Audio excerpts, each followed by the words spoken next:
नमस्कार। एफसीआई द्वारा सिंदरी डोमगढ़ के लोगों को हटाने की चेतावनी दिए जाने के मामले को लेकर सिंदरी नगर भाजपा के बैनर तले आयोजित सभा को धनबाद के सांसद ढोलू महतो ने संबोधित किया।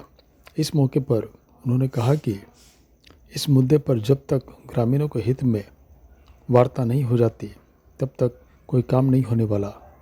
इस मौके पर ग्रामीणों ने उनका भव्य स्वागत किया। जितने भी हमारे इस क्षेत्र के जनता जनार्दन है, पहले भी यहाँ के लोगों का आक्रोश और क्रांति एफसीआई के प्रबंधन ने देख चुका है। अगर एफसीआई प्रबंधन अपने गलत नीति और रवैये पर रोक नहीं लगाती है और किसी तरह का विवाद होता है तो इसका जवाब दे एफसीआई प्रबंधन होगा। मैं आज भी आप लोगों के सामने बोल रहा हूं, अभी मैं वहां पे भी बोल रहा हूं, बोल के आया हूं और कल आप लोगों को भावना, आप लोगों को विचार मैं केंद्र सरकार तक भी पहुंचाने का जरूर मैं प्रयास करूंगा। कल ही मैं लिख कर सूचना दे रहा हूं, क्योंकि ये छोटी मोटी आबादी यहां पे नहीं है। यहां पे 50 वर्षों से, 100 वर्षों से, 20-30 वर्षों से लोग यहां पे बसे हुए हैं। इनका कोई नीति नहीं, कोई नियम नहीं, और अचानक अगर इस तरह से नोटिस देके हटाने का प्रयास किया जा रहा है, ये सरासर गलत है और ढुल्लू महतो के नाते इस तरह से किसी भी कीमत पर नहीं होने दिया जाएगा।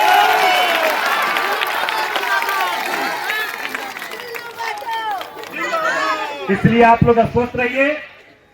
जब तक मैं फिर से बोल रहा हूं, जब तक एफसीआई प्रबंधन और तसरा प्रोजेक्ट या सेल जो भी लिया हो, उनसे आप लोगों की कमेटी एक बना लीजिए और जब तक आप लोग से संतोषजनक वार्ता नहीं होगा तब तक किसी भी कीमत पर या कोई काम चालू नहीं होने जा रहा है। ये मैं बोल के जा रहा हूं।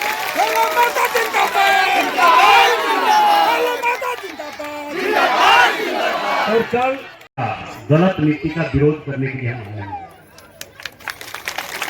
उनका गलत नीति इसलिए हम बोल रहे हैं कि केंद्र सरकार को सच्चाई, हकीकत जानकारी नहीं देने के कारण यहां पे दिन प्रतिदिन सिंदरी क्षेत्र में विवाद उत्पन्न होते आ रहा है। अभी अभी हम सब एफसीआई प्रबंधन से मिलकर आ रहे हैं। जो एक अधिकारी दिल्ली से आकर यहाँ पे बैठे हुए, उनसे भी हम लोगों की वार्ता हुई। हम लोगों ने विस्तृत रूप से सेंट्रल गवर्नमेंट की क्या स्कीम, रैयत और गैर रैयत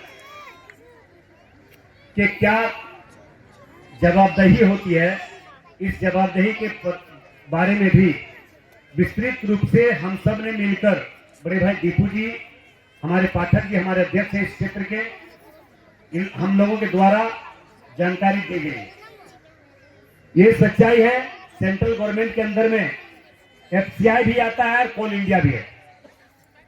कोल इंडिया का अलग नीति और एफसीआई के तहत जो गलत रिपोर्टिंग के कारण यहाँ पे गलत एमयू हुआ है, इसका सही तरीके से फिर से वार्ता करके सही रिपोर्टिंग दे। उसके बाद हम सब डोमगढ़ के सभी उपस्थित भाइयों से वार्ता होगी, तब उसके बाद कोई काम होगा। क्योंकि ये सच्चाई है, आज कोल माफिया के द्वारा अधिकारियों की सेटिंग गेटिंग से यहां के विस्तृत रूप से नहीं जानकारी देने के कारण केंद्र सरकार को अंधकार में रखकर काम करवाने का प्रयास किया जा रहा है।